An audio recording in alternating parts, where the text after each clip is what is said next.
คบเนื้อนวลสาวคำมวนผูกงามโซภา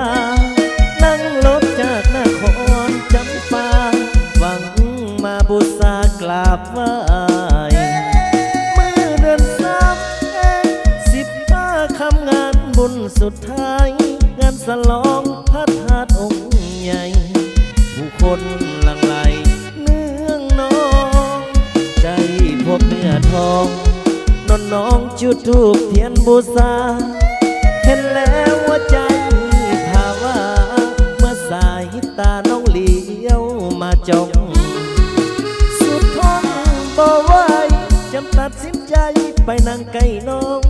ขอวอนพระธาตุสีโคตะบองไปบอกกับน้องอายหากเจ้าเด้อเพียงใดพบเจอเก็บไปละเมอควรคำสาวขมวนคิ้วกงตาดำงามคำสั่งงามเลิศเลยขอเบาด้วยใจน้องคือดอกไม้ในใจเสมอ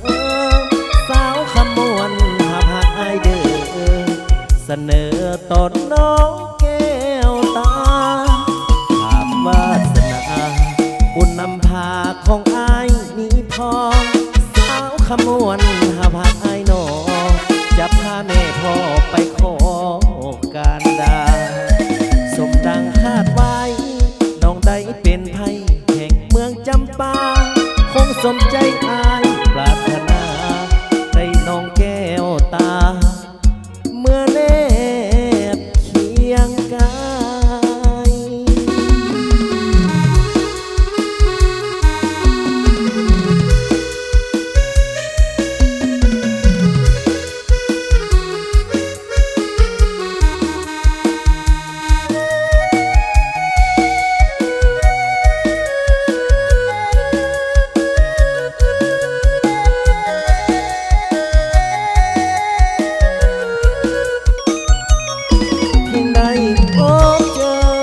เก็บไป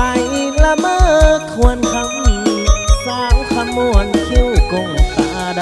ำงามคำสั่งงามเลิศเลอโหเบาด้วยใจน้องคือดอกไม้ในใจเสมอสาวขมวนหากอายเด้อเสนอตอนน้อง